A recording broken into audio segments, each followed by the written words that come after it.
So today I'm in the DCU Future teaching. So this is the session. Thank you. So, in many ways, Gen AI, the artificial, and education, the human, currently struggle to coexist. So the question is, as AI becomes more prevalent, how do we as educators begin to connect the human and the artificial? And what I suggest is that first we need not only to listen to teachers and to students, but we need to work with teachers by enabling them to first understand what AI is and how it works, then experiment with these tools in their own contexts, in their own subjects. We also need to refocus on developing digital and AI literacies, so the teachers and students, indeed lecturers and other people in society, understand where AI-generated content comes from. How does it come out? What goes in to make it come out? And how do I evaluate it for its quality, for its bias, trustworthiness, etc.? Second, we need to remain focused on pedagogy, on curriculum and assessment, foundations of education, and identify spaces where AI could be useful. Focus on smart, intentional uses of AI. Let's not rush into opening up our schools and our education systems to AI when we don't fully understand the concerns around bias, misrepresentation, and the ethical and legal implications of those. Finally, finish on this. This stays with it, let's slow down approach. I think we need to gather multidisciplinary perspectives from people in education, from people in computer science, people in industry, psychology, child psychology, linguists, so that we can fully understand not only the potential that this technology might hold, without losing sight of the long-term pitfalls and negative consequences from adopting technology without fully understanding and thinking through the consequences it might bring. For example, those I mentioned around creativity and critical thinking. If we made mistakes around social media in the past, let's not repeat those. We owe it to ourselves and the future generations to carefully consider the implications of incorporating AI into education before adopting it in our classrooms.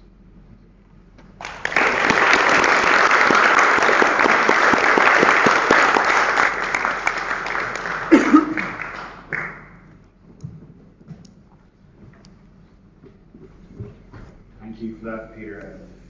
Interesting as always. Can I ask you might want to share?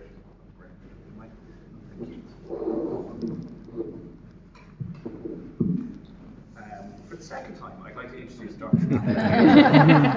Ashley is an assistant professor in the School of Policy and Practice and chair of the Science and Mathematics Education Programme, and also the lead of Biology Education Special Interest Group and a founding member of the Biology Educators Association.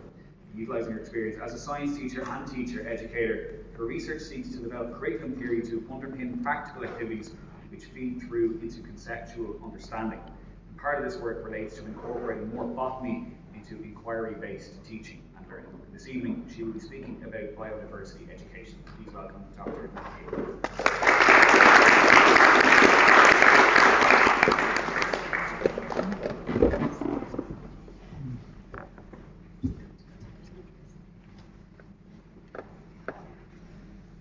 Here's one I made earlier.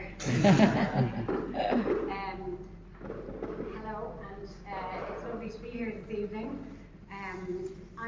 I'm going to talk to you about biodiversity education and the future of it at second level, maybe a little bit at third level. And I might start by asking you what do you notice on the first slide? So, what living thing do you see when you look at the first slide? And I guess I'm not going to embarrass anybody by actually asking the audience, but I would guess that even though the tiger is hidden, that's the first thing you saw. I might be wrong, but for most of us, it actually is the first thing you see. And you may not notice the plant around you there. Maybe you know what the plant at the bottom right is, the little cowslip. You'll see them growing around the edges of the motorway there. But I'm going to talk about teaching about biodiversity in a time of plant blindness. So you have a little idea around what plant blindness is already. I'm going to, the context for this research is around the biodiversity crisis. So our Irish government declared a biodiversity crisis in 2019. Globally, 40% of plant species are threatened to extinction, which is crazy when you think about it. And if we ask ourselves how we got to that situation, we only have to look at ourselves. So I took this picture outside the Sands Hotel in Fort Marnock. If anyone was ever into mangoes, you know where the Sands is. This was grown in a verge literally on the roadside. And some of you may recognize that it's an extremely rare flower called the bee orchid. And there's a little tail of extinction around it because the bee that pollinates it is actually extinct. So the bee orchid has to self-pollinate. And after a while, it won't be able to do that anymore. And my question is, who cares about this? Like, I was walking along and I saw a bee orchid, and you know when you're looking around going, does anyone else see this? Like, if it was a polar bear, we would see it. But because it's a bee orchid, nobody noticed. And there's a danger that someone will come along with a strimmer and just strim away. So the question around what is plant blindness, again, have a look at these. I took these pictures this week. Every one of these plants is in bloom at the moment. They're all growing along the hedgerows, the ditches, they're in your garden. This is what's in bloom. So if you look at it and see, what do I recognize here? What can I name? What do I know the name of?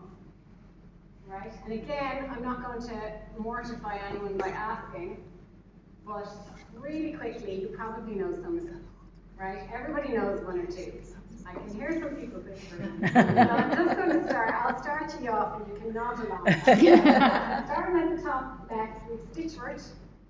Beside that, we have speedwell. That's in everybody's lawn at the minute. Yeah. Beside that, we have Pearl Robert. Those beautiful white flowers with the pink anthers, that's hawthorn. So our fairy tree.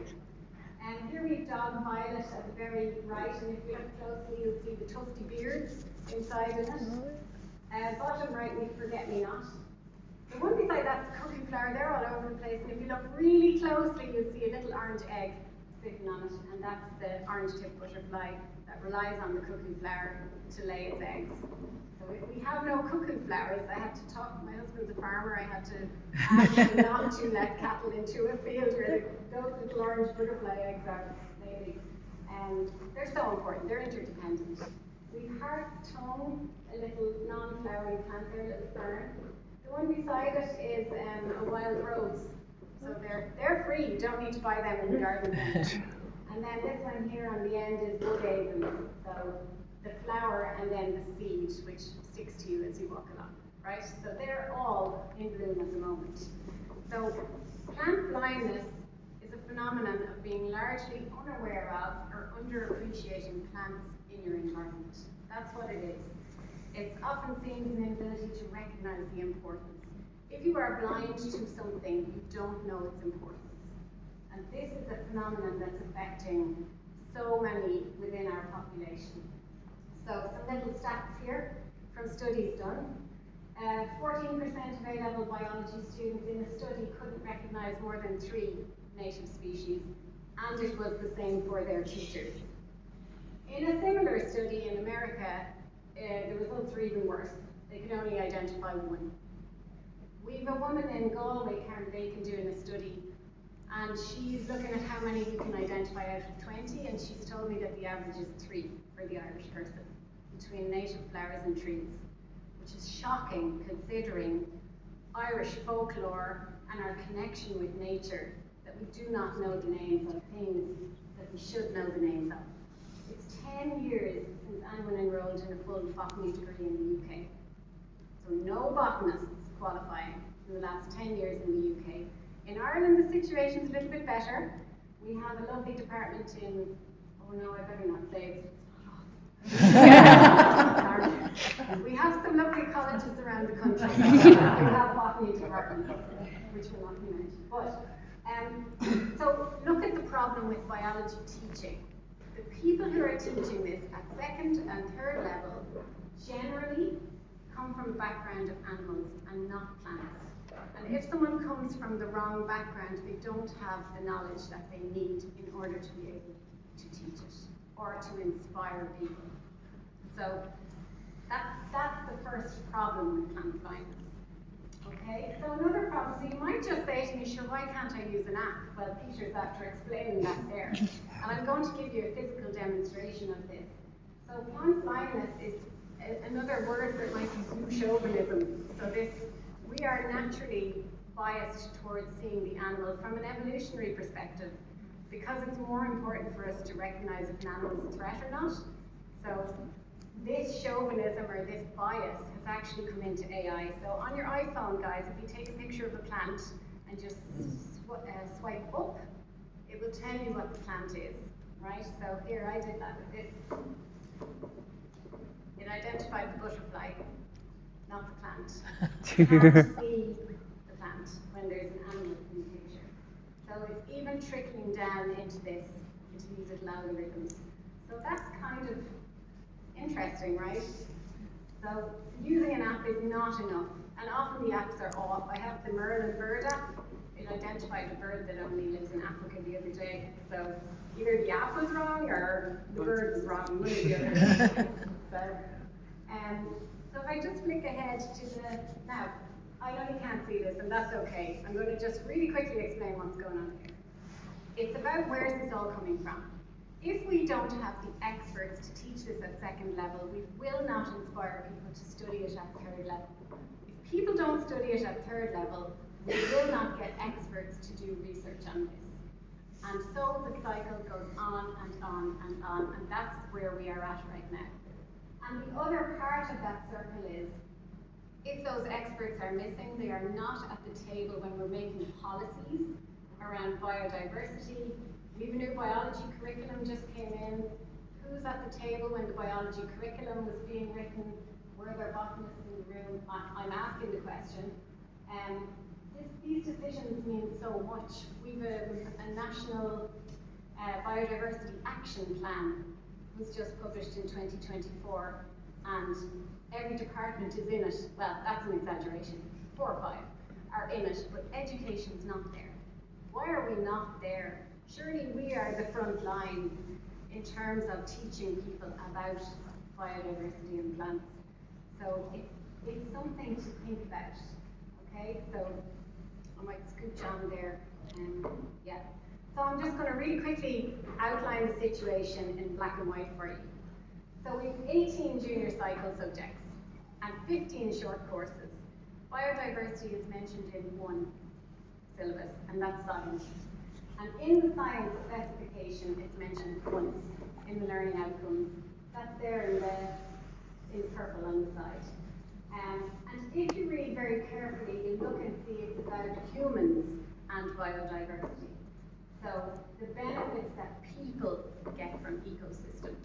It's not about ecosystems for their own sake. It's about food production. And I put a little little star there. How can we successfully conserve ecological biodiversity? And the answer is, if we don't know what biodiversity is, how do we conserve it? How do we get our students to even learn about what is biodiversity, never mind biodiversity loss? So that's a question. So over 3 years, 50 hours of science is dedicated to biology. And the plant content, that's it there now, in case anyone's got children going into junior cycle, that's what they learn about plants. A little bit about photosynthesis, maybe they'll look at a plant cell under the microscope, and that's the plant-specific content. So there is a human focus to the biology part. Ecology is there. I know someone might stop and go, but ecology is there. Yes, it's there, but the research I've done with teachers says they are not comfortable teaching ecology or biodiversity. It's often outsourced. So we go to the zoo for the day and they'll teach the children about biodiversity or ecology. So, and there's no learning about insects or microbes or anything at junior cycle. I stuck a picture of a pyramidal orchid there in the bottom, if anyone's looking at that going. In case your plant blindness is worn off at this point, there's a picture on every slide. So, this is what students are not learning. So you don't read this. Just look at the size of it. Whatever's in red is what has been added since you did the intercert Don't know, is there anyone in the room who did the intercert? I did. So anything in red was added, anything in green has been deleted. Now think about this. This is just plant content. What's left is, from 2015 on, is photosynthesis and the plant cell. Everything else is gone. That's kind of shocking, right?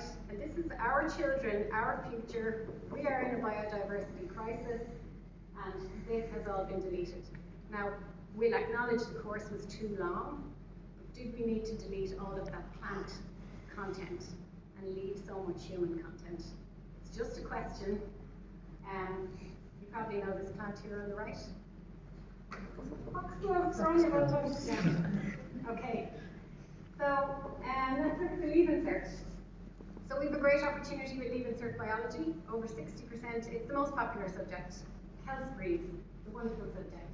So over 2 years, if we look at, we have a new Leave Insert syllabus came in, that's on the bottom. We have the current one on the top. And if you look really carefully, you'll see that most of the 30-ish% is around human biology, okay? We have a decrease in plant content in our new syllabus in the middle of a biodiversity crisis. We have a decrease in the amount of non-plant or animal content in the middle of a biodiversity crisis, and ecology has decreased as well.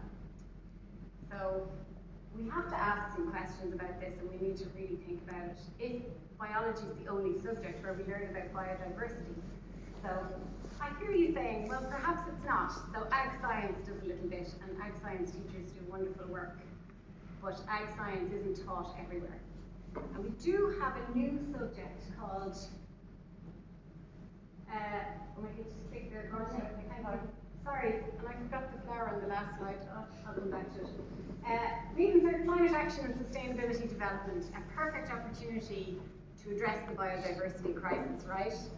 So if we just have a look in the learning outcomes, climate change is mentioned 17 times, climate justice 7 times, climate action 4 times, biodiversity is mentioned twice. That's it. 2 years of Leave Insert. If you look at one of the applied learning tasks, actually one of the learning outcomes, describe how the local ecosystem supports human well-being, discuss arguments for the rights of nature, and look at the definition of nature. Commons, land, space, soil, water, air, and where relevant, natural resources like fossil fuels. So where is the biodiversity in that? Where's the actual nature in that definition?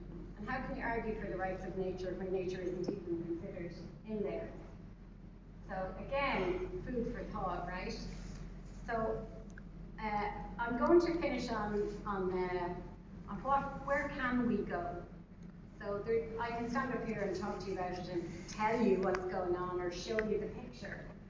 Where are the possibilities in all of this? So one alternative might be, and there is an alternative.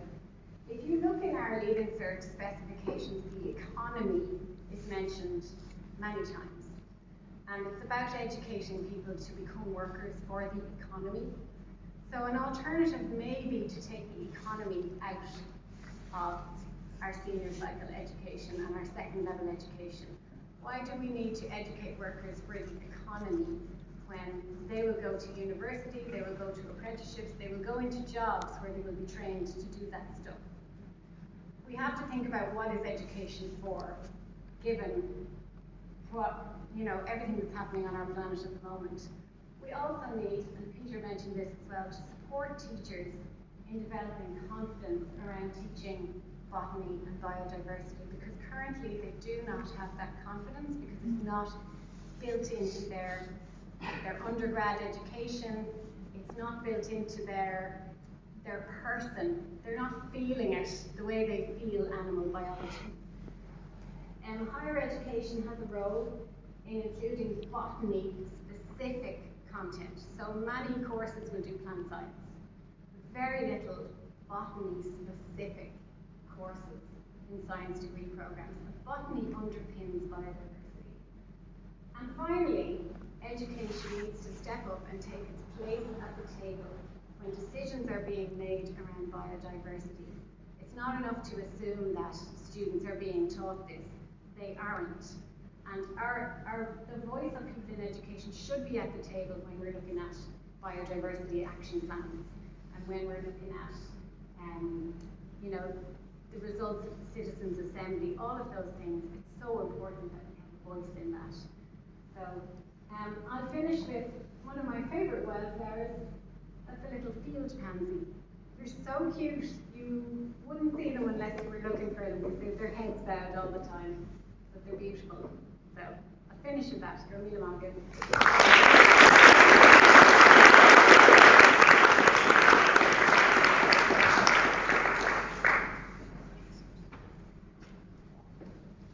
Thank you for that, Natalie. There will be a bus going into Mangoes to have a look. I'll move on very quickly to our next speaker. It's lovely to see Dr. Patrick Bird in person. I'm normally recommend his head over email to do something he doesn't want to do. Patrick is an assistant professor in the School of Language, Literacy and Early Childhood Education. He's also a member of the newly founded DCU Centre for Literacy Research, Policy and Practice, as well as Sheilgu an Larona Taito and Fólam agus Teagas Gaeilge and President of the Literacy Association of Ireland. He's also the co-PI with Dr. F. Kennedy of the Erasmus Plus funded Artificial Intelligence in Literacy project. This evening he will be speaking about the future direction of travel for literacy education. So please welcome Dr. Patrick Bird.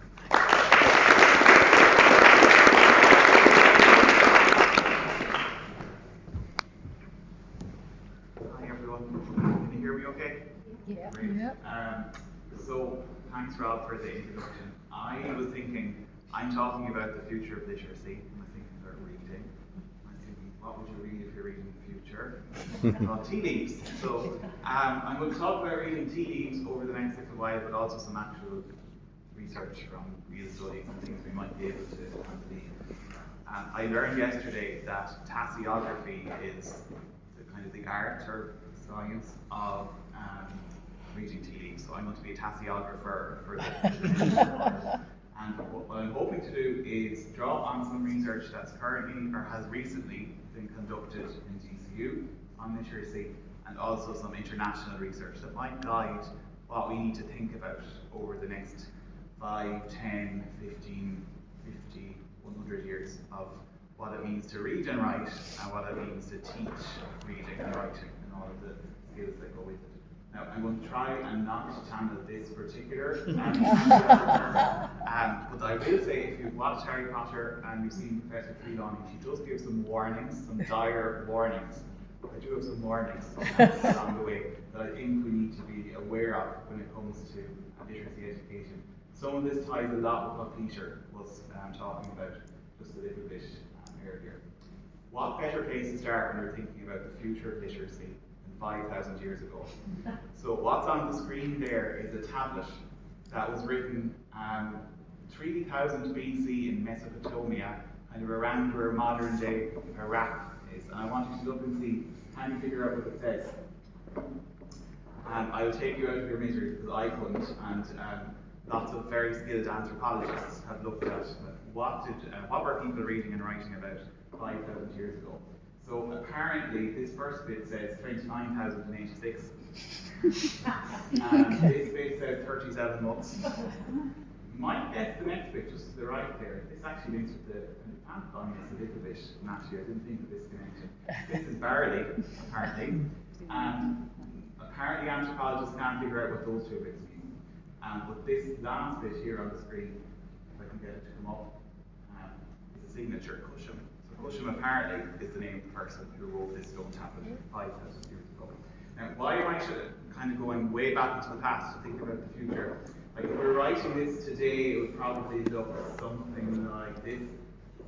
A total of 29,086 measures of barley were received over the course of 37 months, signed Cusham. Or if we went with more kind of Snapchat, Instagram type talk, it might look like lots of barley XK signing off. And like, there's a reason why I'm talking about very old technology, because reading and writing is a technology.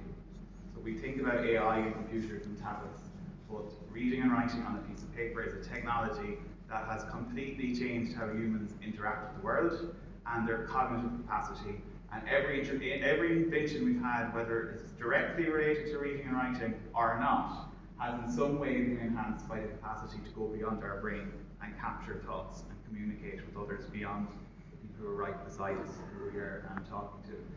Seidenberg goes as far as saying that reading is a prime example of a technological add-on that extended our capacities beyond our natural limits. We've talked about AI, and I'll talk about it later. We've had technology revolutionising how we work as humans for quite a while. And I suppose recently we've heard a lot about it, but this isn't something that's new to us. We've done loads and loads of research on what reading and writing is, and also what the best way is of teaching it. And we're fortunate in DCU that we've been very involved, for example, in very large systematic reviews of all of the research that's been done internationally on the best ways of teaching literacy, as well as numeracy and digital literacy. You can see that there on the left-hand side of the screen. I was one of, I think, more than 40 academics in DCU who were involved in that very large review, which then went on to inform policy development in the Department of Education and the new literacy, numeracy, and digital literacy strategies that you can see there on the right. So there's loads and loads of research on how best to teach reading and writing to make sure that our young people today, like Cusham 5,000 years ago, can communicate messages beyond the here and the now. But if I was to reduce all of that research down into 3 pictures, there's 5 pictures there, but look at the 3 at the top. I would say there's 3 very kind of core components that we need to bear in mind, whether we're reading on paper or on a device. So first is language, so the speech bubbles there. Language development from the very, very start. So understanding as a baby, picking up on words that your caregiver is speaking, and obviously that leading into 2-word utterances and full sentences and building comprehension around what language is. The other bit there in the middle is the code breaking piece. So being able to turn the letters on the page into sounds, put those sounds together, turn those squiggles on the page back into language again, so that you can figure out what the words say. And the third bit is knowledge, background knowledge, knowing stuff. So for example, if I see P-A-R-R-O-T written on a piece of paper, that I can say ot, that's the code bit. Turn that into parrot, that's the language bit, and then remember, oh, a parrot, that's the colourful bird that flies around. So those 3 things need to be there in one guise or another. But if you go and read the research reports from DCU, it goes on for much longer than that.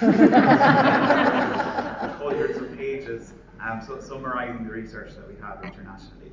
So you might think, okay, we've all this research, so that means everyone knows how to read and write, and we're doing a great job in schools. And it is the case that if you look at international rankings, Ireland scores very highly in international assessments of reading like PISA and like PEARLS. But we also know that despite all of this knowledge and research on teaching literacy, we have a ways to go in ensuring that every young person and every adult can achieve their full potential in reading and writing. And that has implications beyond just a reading and a writing test. So for example, if we look at the PEARLS results, the most recent PEARLS results, an international assessment of reading, we know that students in disadvantaged schools, DESH schools, score significantly less well than their peers in non-disadvantaged or non-DESH schools. We also know from the International Survey of Adult Literacy, and that was published last year, listen to this, 21% of adults in Ireland, so people aged 16 to 65, score at the lowest level of literacy achievement. So 1 in 5 adults in Ireland, according to that international assessment, would have some level of difficulty with, for example, following the instructions on a medicine packet, or anything that goes beyond more simple kind of reading tasks. And within that, there's a percentage within that 21% who wouldn't even have the decoding skills to read the words, never mind understand what they actually say. So we've a long way to go still, despite all of this research and 5,000 years of reading and writing. That's not to say that there aren't more people reading and writing now than when Cusham was 5,000 years ago. So we have come a long way with education in Ireland and internationally. But this brings me to the point, I suppose, around the traditional literacy piece and the technological advances in literacy. Are we reaching a point where we can just skip over the book bit and go straight to like land the Charlie and the Chocolate Factory into ChatGPT, and it'll summarise it for you. You don't even need to read it, because text-to-speech will read it out for you. But I think anyone who's read Charlie and the Chocolate Factory or any good novel will know that's not going to be the same experience as actually reading the novel. And so while there's massive potential with technology to support young people and adults who have literacy difficulties, we need to be very mindful of how technology is being employed in the broader sense, because there are capacities that we get from sitting and reading slowly, thinking deeply, and engaging with books that we will not get from the skimming that we do online. And I think, I'll talk a little bit more about this in a second, but I'd say we've all experienced this sensation of, you're trying to read an article in a newspaper, it might be online, and your attention's gone by the time you get to the second paragraph, or you just read the headline, then move on. This isn't just an issue for children, it's an issue for adults now. And we see, when we look at the international assessments like PEARLS, just to explain what's on the screen there, you can see over on the right, children who read every day, or almost every day, 38% of fourth class children said that they read every day or almost every day. They score more highly on comprehension tests than the children over on the left, who never or almost never read. That's around 16% of fourth class children. And that's for children who read for fun outside of school. So that kind of engaging with the book piece. And worryingly, we see declines in the amount of children who are reporting that they read for pleasure outside school. So just to pick out one of the items there, you can see at the bottom, well actually, you probably can't see at the bottom, but I read it earlier. It says, I think reading is boring, right? In 2016, 18% of children said, I think reading is boring. Or that declined to 26% in 2021. That is a worrying trend, and this has implications beyond just reading tests and beyond just the enjoyment of reading a book, as we'll talk about a little bit now. Some of you will know what this stands for. If you don't know what it stands for, it means that you probably don't spend too much time online. TLDR, too long, didn't read. Okay? So sometimes you'll see this as a comment under posts or things online, like, what's the summary? Give it to me in a line. Too long, didn't read. And Marianne Wolf, an American kind of neuropsychologist, writes about a crisis that we have with cognitive patience.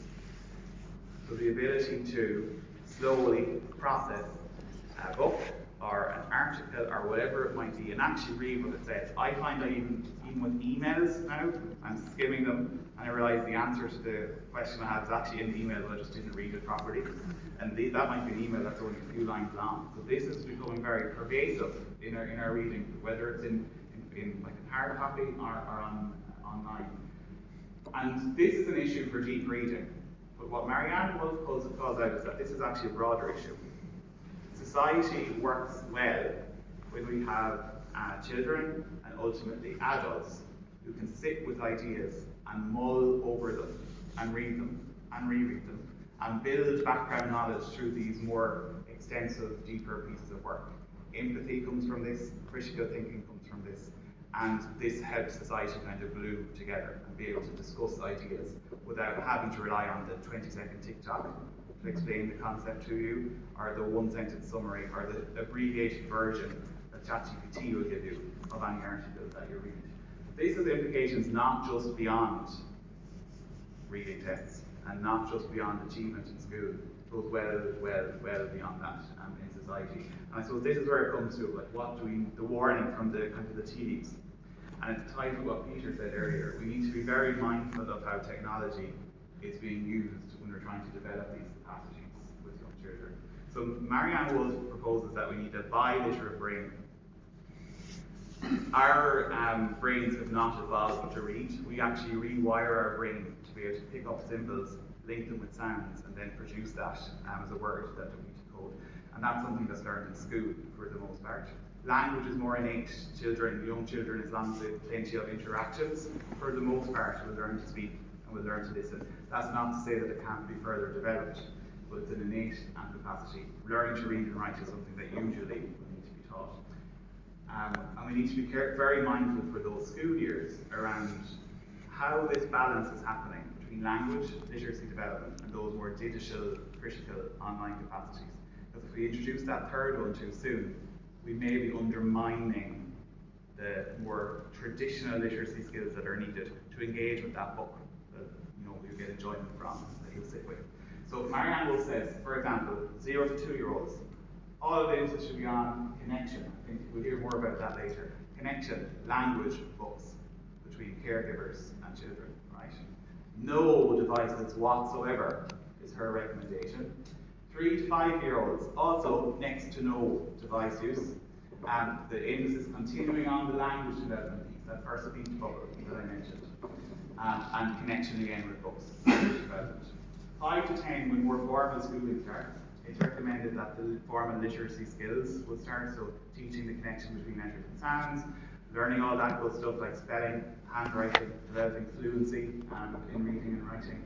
And that we need to lay a strong foundation there before we start looking at, okay, let's layer in how can we critically analyse what we read online. And that we need to be mindful of how and when we introduce those newer literacy skills. This isn't the world according to Marianne Wolf, but I would agree with what she said. So we're looking at, it's not really an either or nor, but it is a very careful consideration of when are these different capacities and different types of literacy introduced. I suppose this ties me back to some of the research we're doing in DCU at the minute. Peter mentioned some AI projects. I'm going to mention another one here that myself and some colleagues are working on at the minute with the European Consortium of Innovative Universities, ECIU. And this is an Erasmus-funded project called AILIT, where we're looking at like a network of how AI can be used to support literacy for writing in upper primary schools, so in that 10+ age group that I mentioned earlier. And it's very interesting. Children are on the platform. If they're stuck for ideas, the AI will give them help. Like they might say, I want to write about a rabbit, and it will say, could you consider what the rabbit looks like? What's the rabbit going to do? We'll give them ideas to get them started. Once they've written a little bit, it will say, could you consider describing a problem that will happen in your story? So it gives them scaffolds as they go along. But when we talk to the children and say, yeah, this is helpful, but then when we ask them, well, which would you prefer? Guidance from AI or from your teacher? Teacher is the answer generally that they've been given us. So while there are tips and kind of there's help there, we can't say, and I think this will tally with what we've heard, that it's some sort of panacea. Not yet anyway. And so this is what brings us back to maybe the tea leaves, and to finish up. As we're looking at the tea leaves and trying to decipher what's going to come, we need to be very careful around how we read those tea leaves and not rush into applications of technology just because they exist. Because as Peter mentioned, we may be laying problems for children and young people if they don't develop those more cushion-like literacy skills that started 5,000 years ago on bits of rock with carving. So on that note, I think, thank you everyone.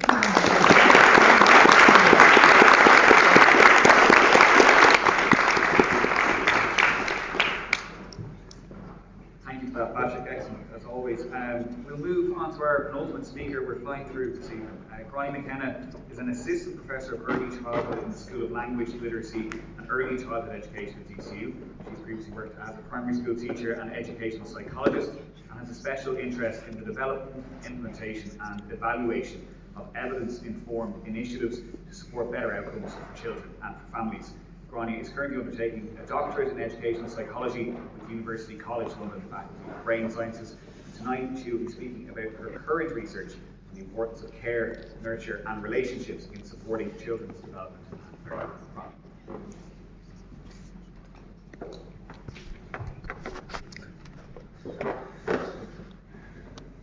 you all doing? Need a movement break. Gosh, this is very useful, thank you. So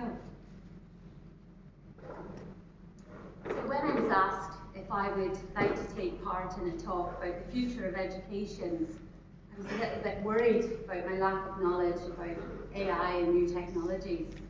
I went down a bit of a rabbit hole and I ended up in Australia, in Sydney to be precise. This is Deep South.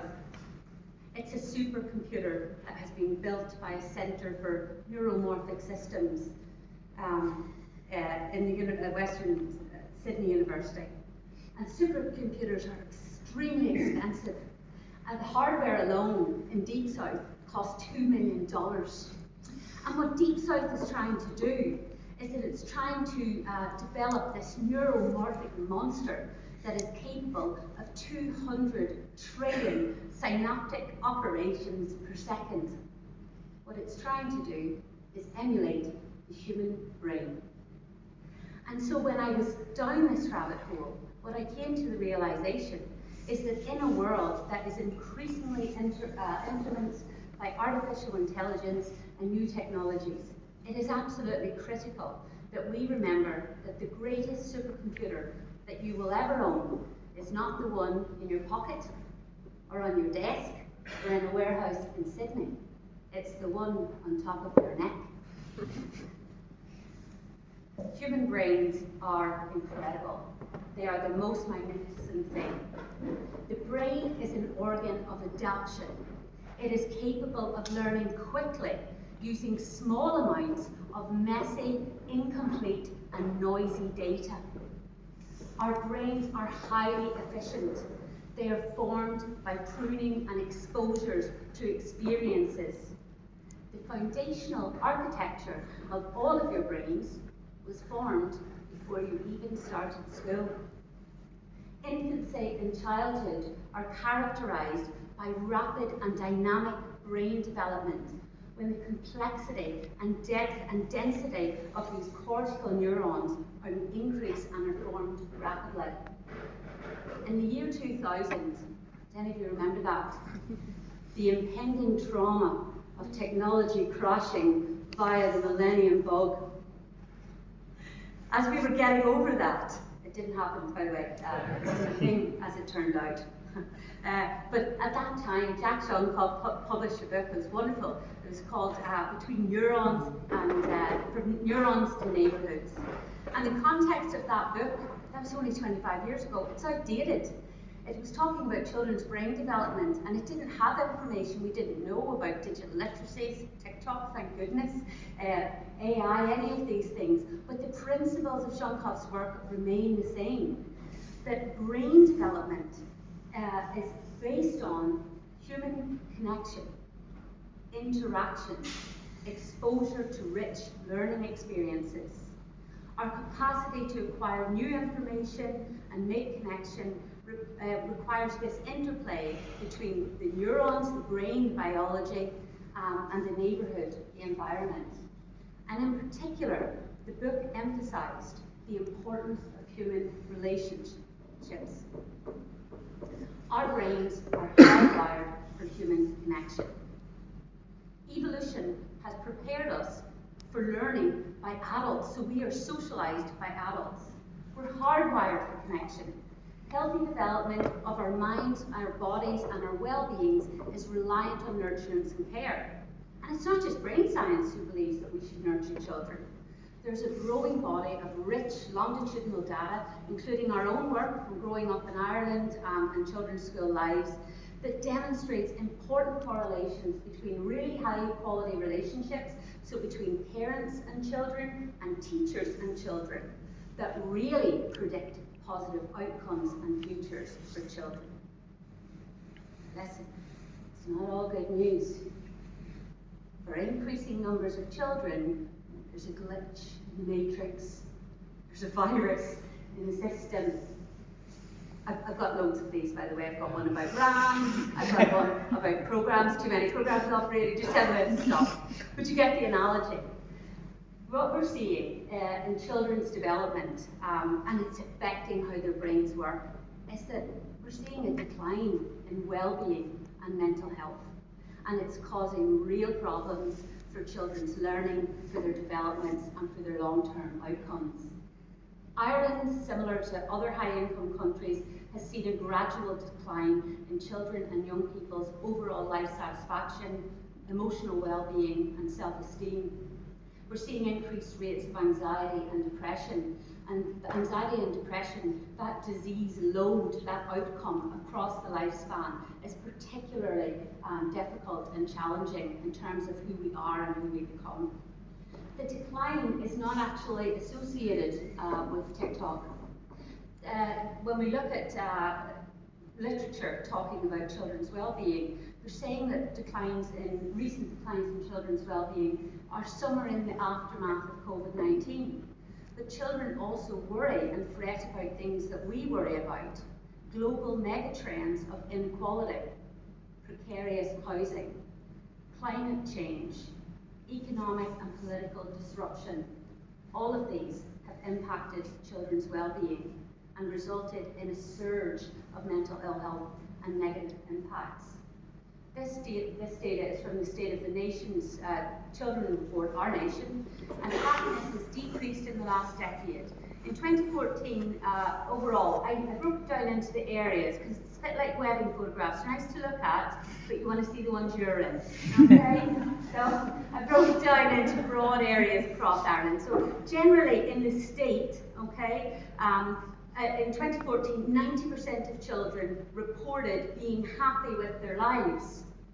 But that figure has dropped to 78% in 2022. Now that's a very, very significant percentage drop in the number of children who report being happy with their lives at present, so in that moment, at that age. Similarly, this one's particularly sad actually. Only 39% of children in Ireland reported feeling happy the way they are. 40%. That's a significant decrease. It was 57% in 2018. And you may have guessed it, but there's children we need to be particularly concerned about. Those from low-income homes, immigrant children, children with disabilities and chronic illnesses are much more unhappy. Those glitches, that weight, that disease burden, that has impact for our future of education, how we teach and think, but the future and education of these children. So, there is a bit of good news, okay? It's not all bad news. There is possibility and opportunities for future thinking and planning. Schools are really, really important to children. And there is an inextricable link between children's relationships in schools and then their well-being and long-term outcomes. And the good news is that in Ireland, most children are really happy in school. They feel happy, they feel cared for, they look forward to going to school, and they share good relationships with their teachers. We also have good news that within Ireland we have increased policy focus and curriculum focus, all the way from early childhood right up to third level, on ideas about nurturing well-being for the purpose of learning. So we've got good news is, lovely systems that are ready for it, and we've got a policy orientation towards thinking more about children's well-being and how they learn. And so we're lucky in DCU that we get time to think about things like this. We get to explore and be curious, have notions about stuff, positive notions about stuff. We get to explore existing research and then develop our own empirical studies and use scientific knowledge to promote human flourishing. That's what our research and also research we'll hear about today, the aim and the target is to promote that human flourishing. So I've made some attempts to do that, and as part of my doctorate studies, I've been really lucky that I can dive right into mechanisms and levers that might be able to promote and enhance children's well-being for the purposes of learning and school experiences. So, you're okay for time, yeah. So, like any good researcher, you have to climb on people's shoulders, get pulled up, often by your colleagues. You make friends doing a doctorate with all sorts of people, living and dead. These people become familiar to you, they're like old friends. And when we look at the research that tells us how can we support children's well-being, what do we need to think about in our schools and universities and classrooms, three themes keep coming up again and again. So one is that we need to think about the places and the spaces and the materials. We need schools that have design at the heart of them, that are comfortable physical environments, that appeal to the senses. Children need access to spaces and areas where they can rest and relax and regulate themselves. We need quiet areas in schools. We need access to outdoor play areas. Plant blindness, we definitely need more of those in Atlas. We need more plants, cushions, soft furnishing, flexible seating. I used to think it was a bendy chair. No, it means that you can have different types of seating. You can do your work on a cushion, or you can kneel, or you don't have to sit at a table and chair. Research tells us that in addition to thinking about the materials, oh, by the way, has anybody been in schools recently? There's no money for these things. It's so deeply alarming to see what schools are trying to operate on. But these are the theoretical ideas the research tells us. Then daily routines and rituals. I love this. There's a lady, I think it's Karen Evans from Wales, and she talks about the importance of teachers in all contexts having daily acts of care. Mornings are particularly important. Morning routines, morning activities, children being welcomed, being seen, being known. More than a high five or a handshake or a hug. What we're talking about is brain-to-brain connection. Deep recognition. To know them is to love them, to see children. So these daily routines and rituals, acts of care, we can talk about the school meals programme another day, but it does present an opportunity for that. Relationships. This is perhaps the most important part. Deeply connected, warm, close relationships, where we show genuine concern for each other. So both pupils and we receive that back. Connections of care, children knowing that you care for them, that you're interested in them, and that you have an awareness and an understanding of their context and their lives. So I gathered together all of this literature, and then what I had to do was try and think about would anybody be interested in working with me. And so I was really lucky in that I found 5 DESH schools, all within a 3-kilometre area, so it was nice. We could build up a community of practice. All of the schools have an interest and a commitment to children's well-being, and like many schools in Ireland, they have these nurture rooms. So that's a room that's dedicated to nurturing practices and pedagogies. But all of these schools, they wanted a whole school approach. So we worked together over a full semester on a programme of CPD with 19 primary teachers. I did want to work with just the junior infant teachers. They're wonderful, but they have the most impact. If we get the relationships right at the lower end of the school, it set the casa die for all the future relationships. So any principals in the room, put your best teachers, junior infants, okay? But we worked all the way up to 5th class, and then each teacher had to choose 2 children that they wanted to build a special relationship with. Children that are harder to reach, the ones that you might not notice when they don't come in the morning. There's some children you notice straight away if they're not there, but the children that are less seen, that's who we asked the teachers to select. And we did some deep relational work with them, and thanks to our friends and colleagues in the University of Virginia, hopefully they still have jobs, they let us use their strategy called banking time, for which there's really strong evidence of efficacy in building up teacher-child relationships. So, in case you didn't realise that I'm a political realist, have to take lots of measures, lots of data, and question whether any of them actually tell us anything. So what we did is we looked at how are the children and what are their needs. The Strengths and Difficulty Questionnaire, you may know this, it's a way to look at children's emotional and social development, behaviour. It's commonly used, so it means to be good comparative data with growing up in Ireland and many other studies that people working with children in an Irish context are using. We also looked at teacher sense themselves. How are they doing? How are teachers holding up? Are they happy? And then we wanted to measure the quality of the relationship, both from the perspective of the teacher and the child. Do you have time for a little peek? Do you want me peek? Yeah, these are only provisional, okay? They're just averages, and to look at them alone, well, that would just be mean.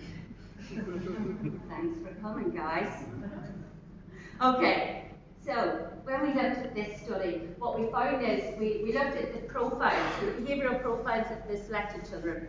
We found actually that they were presenting with high levels of emotional difficulty, conduct challenges, and hyperactivity. So the red is where we're pretty concerned. The reason why the total score is red is because difficulties in more than one area is compound. Okay? Children with high scores in the SDQ tend to be, it's only a screening tool, but it is quite effective, tend to be at higher risk of difficulties with aspects of education, but also their own personal well-being. And what we did find was that the mean scores, and that's all we're like, I have so much data to look at and compare and look at within groups and all of the different responses, but we did see improvement across all the areas. And the ones that made the biggest difference to the teacher was the conduct and hyperactivity. But we pursued that in the interviews and focus groups. And to tell you the truth, we don't know that the children's behaviour changed. What we know changed was the teacher understanding and tolerance of it. So that's really, really important. This was about teachers. We share all the results. We have follow-up scores as well. We also have a match control group, obviously, but we talk to the teachers as we're doing it, and we ask them what they think of the scores. And then that feeds into our interviews. So they said, I don't know if they have changed, but I have. And that makes the difference to that educational journey. Teacher efficacy, we hear a lot about teacher well-being and burnout. Teacher efficacy isn't really great for predicting children's outcomes, but it is good for predicting whether teachers are happy, whether they stay in teaching, and their commitment to the role. We saw increases here, pre is the left-hand side, across all of these areas. The most interesting one, again for me, was instruction. The increases in these scores are interesting because normally they don't change that much. You don't normally find changes in teacher efficacy, especially over a term. And across all groups, teachers that were less experienced and more experienced, we saw increases. And again, the teachers felt that this was to do with they understood the children, and that made teaching them easier. Okay? So again, it's not actually, the children are not necessarily the focus, it was behaviour changes.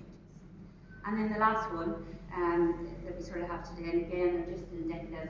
We use the Pianta score to really look at the quality of the relationships. I was really cross about this one because the initial scores for closeness were very high compared to the normative samples. They were DESH schools, so I think they are close. They care about the children, they're connected. I really should have done the pre-test when they were hungry. Should have done it before lunchtime, or maybe like a Friday at 3 o'clock. The initial scores were actually very high. They did improve the scores. They reported being more connected and closer to the children, but we were really surprised. The matched sample, their starting scores are much lower, and there's not much of course I can tell lots of stuff from that information, but it makes it a wee bit trickier to explain why it was so poorly matched. There's something magical happening, I think, in DESH schools. And then conflict, we saw a reduction in conflict, which we know if we can bring that down has a real impact on the quality of relationships. So, thinking about futures, can we create happy and healthy children who are equipped for life? Chances are, yes, we do have influence and we do have agency. In my work and those of others, these are some of my pals. These are like bedside pals, and then we've got Zotero pals. Okay? So some are in the library, and then some are just on the bedside. But these ideas of place, pedagogy, relationships, and the program of activity, what you do in the day, in all of these books, that whether it's human healing, whether it's children experiencing homelessness, whether it's just educating in an Irish context, or that's Nell Nodding's book, that's an oldie but a goodie, the OG, okay? Whether it's, we're looking at these studies, there's always an emphasis on place, pedagogy, which is relational, and then your program of activities. So I don't know if it was Aristotle or Nietzsche or Natasha Bedingfield who said that the future has not yet been decided. But it is conversations like this, and hopefully research like all of ours, that contribute to that future. And my hope for a future in education is that we as a society understand that development, health and happiness relies on human connection. Warm, responsive, nurturing relationships in our homes, our schools, and our communities and workplaces may be the only thing that prepares us to survive and thrive in an increasingly uncertain world.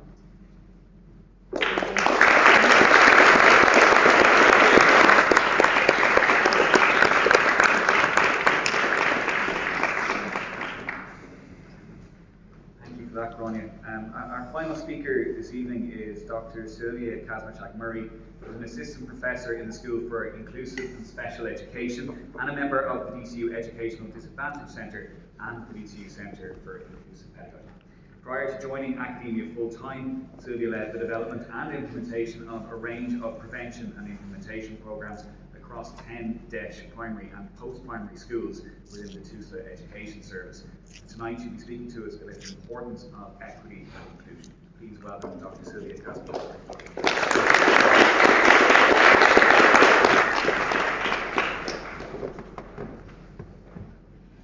My presentation will not be longer than 10 minutes, you'll be glad to hear. And in it, I will outline the vision of an equitable and inclusive education system and how we in the School of Inclusive and Special Education are working towards advancing this vision in Ireland.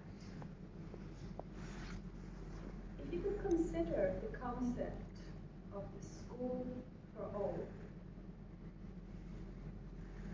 learners, wherever learner matters, and matters equally. And that means learners with all backgrounds, all circumstances, all abilities, disabilities, and support needs. And I'd like you to keep this in your mind throughout my presentation. So we do need to take a human rights and social justice perspective when we talk about this in Ireland globally. We have international agreements here, which I'm sure you know, Convention on the Rights of the Child, Convention on the Rights of Persons with Disabilities, both of them ratified in Ireland. And so when we think about education and children's rights, we need to remember that children have a right to education, but they also have a right to inclusive education. The specific article about this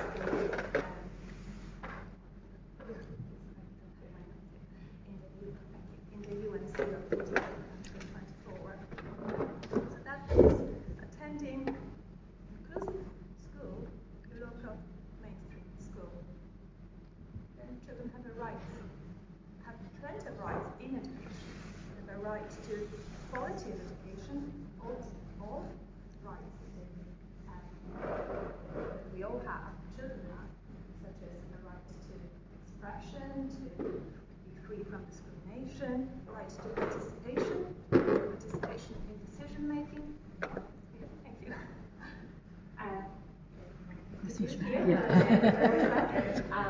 So rights in education, yes, and then we need to remember children have rights, or we need to educate them about their rights, and that goes for all children. All those rights apply to all children. So what is inclusive education?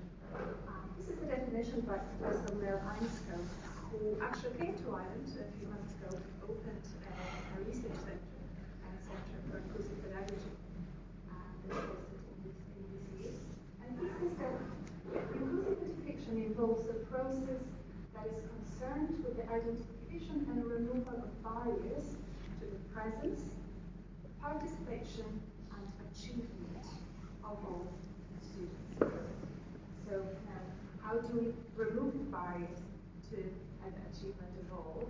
So I will just provide sort of a broad outline, and then I'll show examples of the kinds of research that we do in this area. So we need education policy and system that is flexible and responsive to the needs of all. That includes inclusive pedagogy, so teaching that's inclusive in the classroom. It means flexible curriculum that responds to all learners. It means that education settings, pathways, transitions, they are all flexible, so it's thinking about education holistically. We need to invest in programs that address equity and inclusion. So here, thinking about marginalized groups, investing in groups, for example, Roma and traveler communities have poor educational outcomes. We need to invest in supporting reduction and prevention of early school leaving, investing in teacher education in inclusive and special education. We need to develop research and teaching in inclusive pedagogy. So that is teaching inclusively and building the capacity of the general education system, schools, teachers, school leaders for inclusive pedagogy. And of course, inclusion cannot happen just in the classroom. So developing school community partnerships and overall developing collaborative, interprofessional, intersectoral work.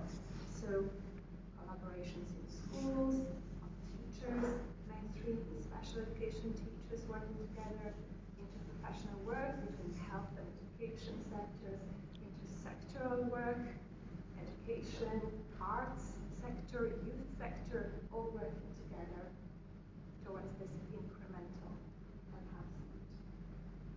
So the type of research in inclusive education, current and future, are within three dimensions.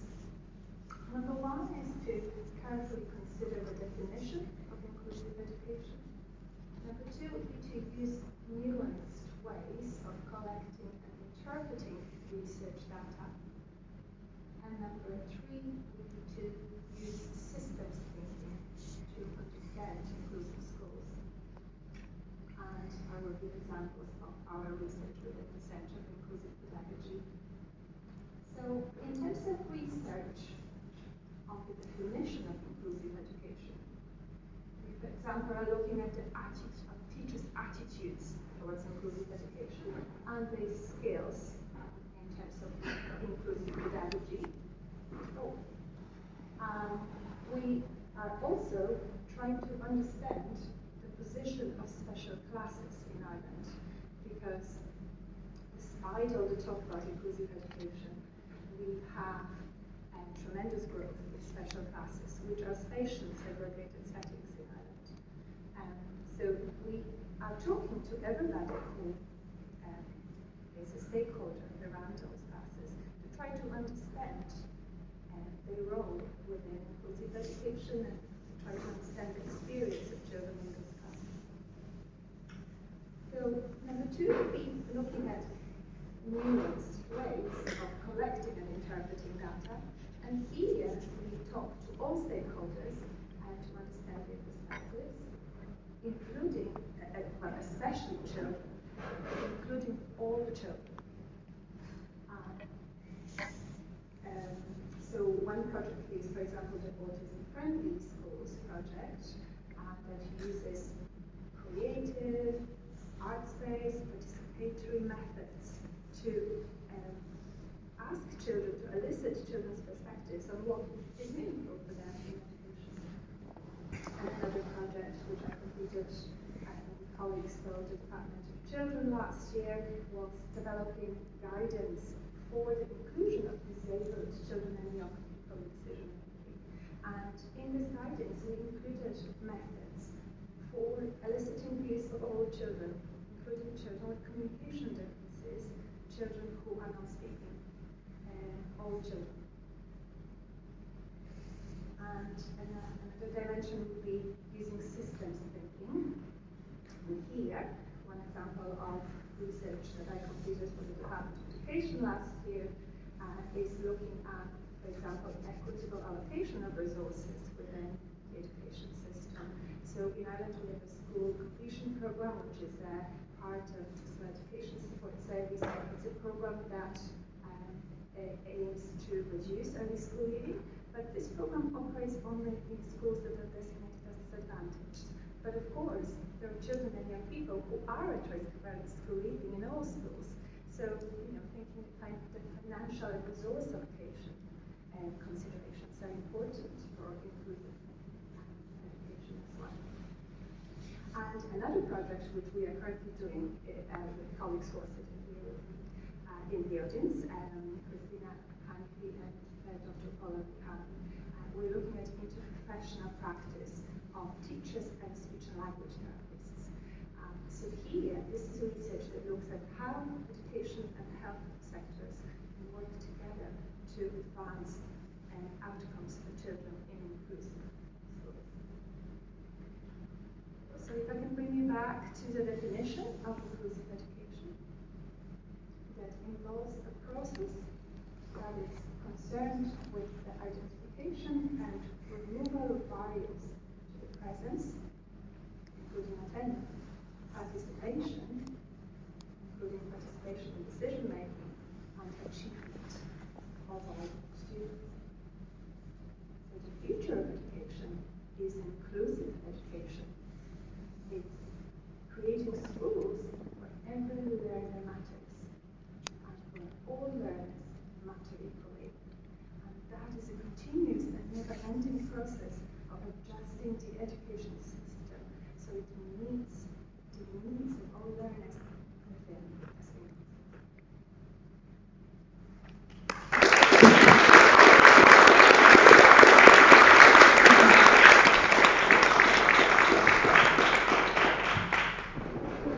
Thank you for that, Sylvia. And that is our final presentation of this evening. We do have time for some questions from the audience, and we do have a roving microphone that we promised works as well. If anybody has any questions they'd like to ask of any of our academics on stage before we finish up.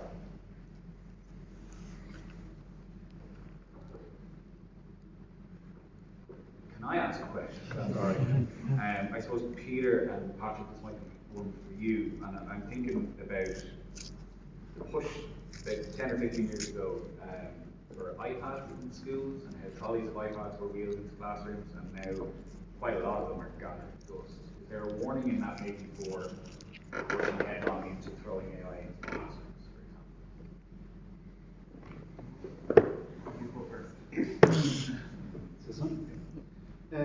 I think in a way it's a slightly rhetorical question, and there is a warning in the adoption of a technology that in some ways, I remember that time, and a lot of teachers ended up using it as a glorified PDF reader. So what is the technology able to do? How is it integrated into learning? What are the advantages of using that over existing technology? So in a lot of ways, iPads were just introduced into schools without the necessary support, the pedagogical development, the professional development of teachers, not understanding what are the ways in which we can use it and what are the ways in which we should not be using this and return to traditional methods. So I think there is learning in that and other technological mistakes we've made in education. I might just chip in a little bit.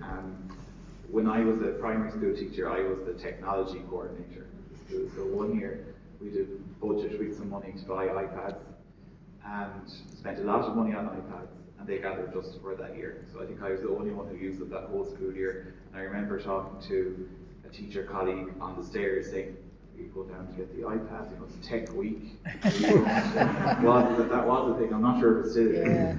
And she said, "Oh, we are, yeah, we're going coding now." Which meant, no, we're definitely not. That's the iPad. So I think the teacher professional knowledge piece is really important there. Like there's huge potential there. But I think at a system level, like the research Peter has talked about, and maybe that I mentioned too, we need to make sure that it's on a firm ground before it's more pushed out more widely, which is probably the point that you're referring to there, Rob, that what sounds like a great idea might not in practice be a great idea. We can squander a lot of money in the process if that research isn't done first, which is I suppose why we need to do the research and be funded to do the research and then share the research and things like this. Nice. Well, yes, first question from over there. Natalie, I had a question for you at the third. I was particularly interested in your point about how the lack of experts at second level will lead to a decline in experts in third level, will lead to a decline in experts in the policy room. What could the Department of Education or the National Council for Curriculum and Assessment do to try to nip that in the bud a bit earlier?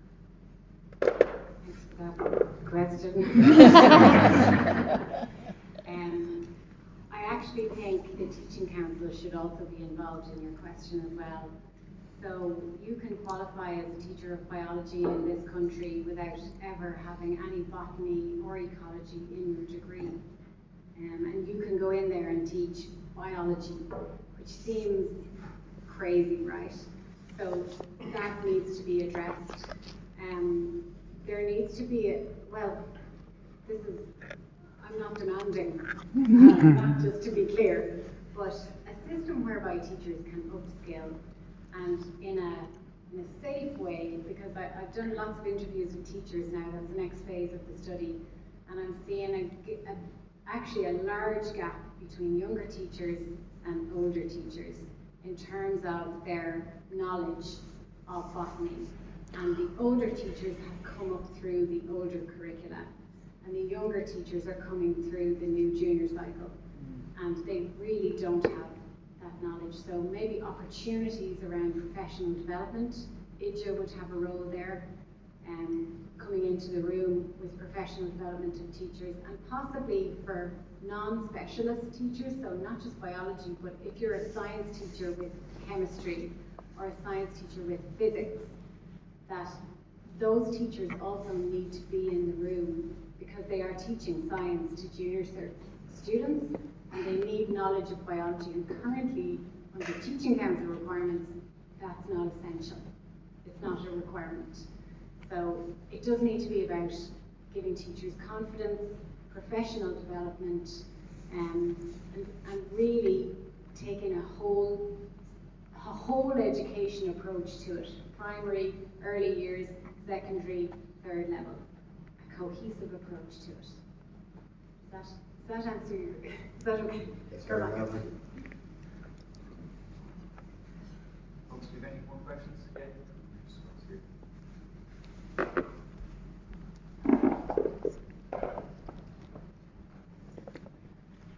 Sorry, Patrick, for you.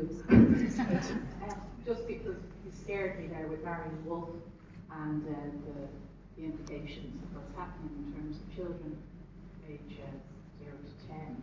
So I'm wondering, in this world where AI seems to be a given and Gen AI seems to be something we all have to deal with, what do we do to keep up with that push around technology for families and parents and people who are so connected to their devices and see it as part of their lives? How do we as researchers compare with that? How do we compete with that in terms of their attention around this message? And could you just fix it? That's a big question, and I won't pretend that I have the answer to it.